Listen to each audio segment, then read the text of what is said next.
Hello friends, this is rays of hopes. आज है आपकी जीत सीरीज का दूसरा दिन। तो आइए फ्रेंड्स शुरू करते हैं।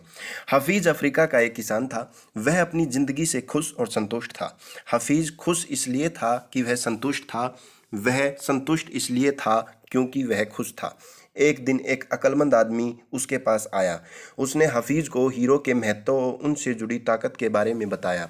उसने हफीज से कहा, अगर तुम्हारे पास अंगूठे जितना भी बड़ा हीरा हो तो तुम पूरा शहर खरीद सकते हो, और अगर तुम्हारे पास मुट्ठी जितना बड़ा हीरा हो तो तुम अपने लिए शायद पूरा देश ही खरीद लो।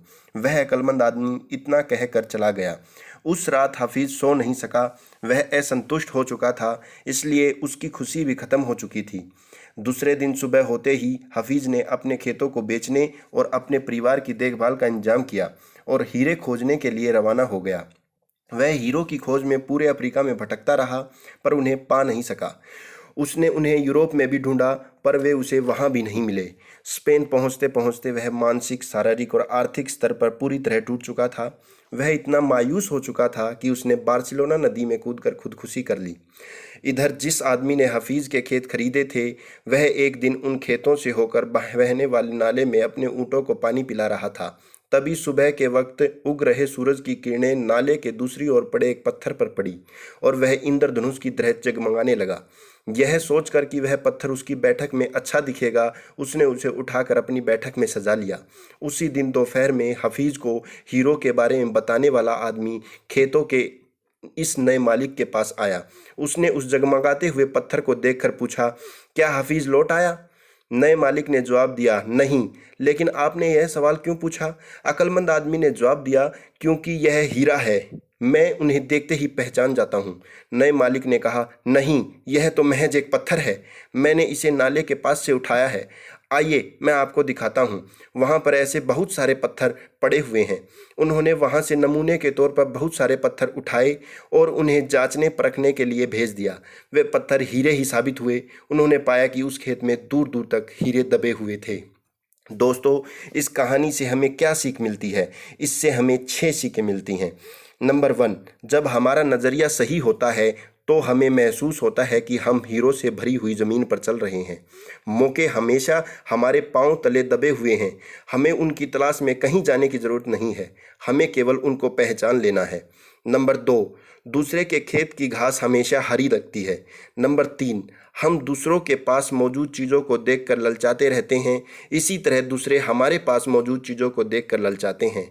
हमसे अपनी जगह की अदला बदली करने का मौका हासिल करके उन्हें खुशी होगी। नंबर 4, जिन्हें मौके की पहचान नहीं होती, उन्हें मौके की खटखटाहट शोर लगती है। नंबर 5, मौका जब आता है तो लोग उसकी अहमियत नहीं पहचानते।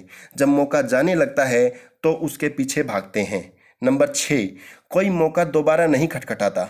दूसरा मौका पहले वाले मौके से बेहतर या बदतर हो सकता है, पर वह ठीक पहले वाले मौके जैसा नहीं हो सकता। इसलिए सही वक्त पर सही फैसला लेना बेहद ज़रूरी होता है। गलत वक्त पर लिया गया सही फैसला भी गलत फैसला बन जाता है।